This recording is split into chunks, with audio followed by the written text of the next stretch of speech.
Youts, nuch abti, Heisli duch nugwa. Hello, I'm called Ab, and I'm Heisla. In this video, I wanted to do a quick walkthrough of the history of Heisla orthographies. So I'm going to bring you to a document that I have prepared. So this is going to be a general overview of how the Heisla language has been represented in written form over the past few decades. So you can see here, taking a look at the general overall view. We start from about 1970 and end around 2020. So I'm going to zoom in here so you can see better, and I'll go through each of these with you. So starting in 1974, we have what I call HV1A. So HV stands for Hein Vink. He was the first linguist that worked with the Heisla language and started developing a standard writing system. And the way I classify his orthographies, he developed a few of them. So what I did was I separated them into HV1A and HV1B. So HV1A appears in a first course in Heisla in 1974. HV1B appears in an advanced course in Heisla in around 1975. I'm not sure exactly when he developed this advanced course in Heisla because the document is not dated.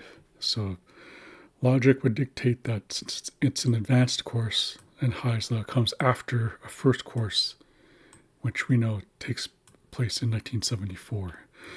So the reason I call these 1A and 1B is because they're virtually identical.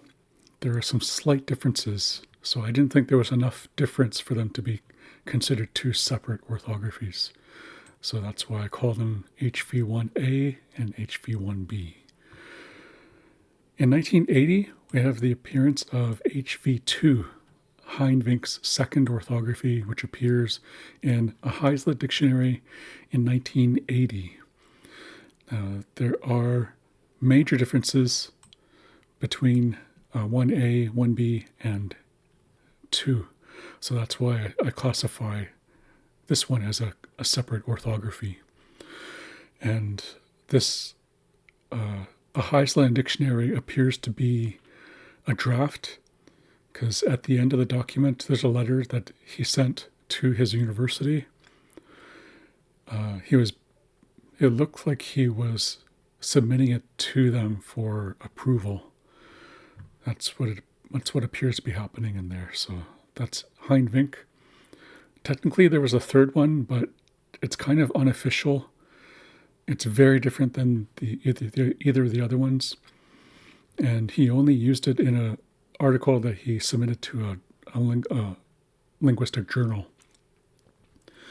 So I don't really consider it official, so I don't really include it in the official timeline here. So moving on, we come to 1986.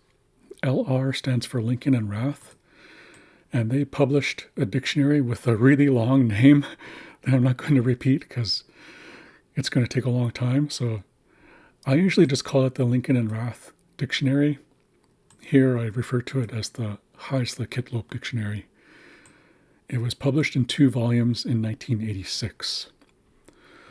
So theirs was very different from Hein Vink in many ways. There are some slight similarities here and there, but it was quite a departure from what we'd seen from Hein Vink. But that is the Lincoln and Rath orthography that appeared in 1986. Then we have EB1, which stands for Emmon Bach and his first orthography in 1980 or 1998. So this appears in a dictionary. This is E to X bar. This stands for English to Heisla. And X bar to E stands for Heisla to English. So this is a draft dictionary. It's 2 volumes. They were created in 1998. They don't appear to be finished, so I'm not sure if he ever got around to actually completing that draft. But this is an example of his first orthography, which I call EB1. And then we have EB2, Emma Bach's second orthography. This appears in a document called Oixistodco, which means put it into Heisla. And this was given to the Heisla community in 2006. So his second orthography is fairly different from his first one, and it's probably the most recognized. And then we move on to 2020, or somewhere thereabouts, to this HYB, which stands for hybrid. So this is the Heisla hybrid orthography that I personally developed somewhere around 2020. So I don't remember exactly when I developed and started using the hybrid orthography, but I think back to the rapid word collection that took place in the community. I believe that was in 2020, and the hybrid orthography was in full use before then. I'd been using it for a while before the rapid word collection took place. So it was 2020, maybe the year before that. I'd have to dig into my records and see if I can pinpoint exactly when I finalized this orthography and started actually using it. So the hybrid orthography, the way I developed this was I explored, studied every one of these orthographies, all of these standard writing systems, and I took a look at each one of them, and I asked myself, what are the strengths and weaknesses of each of them? And what I found was that EB2, Emma Bach's second orthography, was the strongest. However, there was an issue with what we call lateral symbols. So what I did was I took the lateral symbols from Lincoln and Rath. So it's essentially EB2. It's about 95% Emma Bach's second orthography with 4 symbols imported from the Lincoln and Rath orthography. So that's a general overview of the history of Heisla orthographies. So I'm going to switch to my browser here, and I'm going to show you that you can find this online. This is a website that I created that I'm currently working on called hybridorthography.com. And I think I'll zoom in here. So if you go to this heading in the menu here, you click on that, it'll bring you to this page, the history of Heisla orthographies. So this shows you just everything that I walked through just now. So you have an image file of the timeline.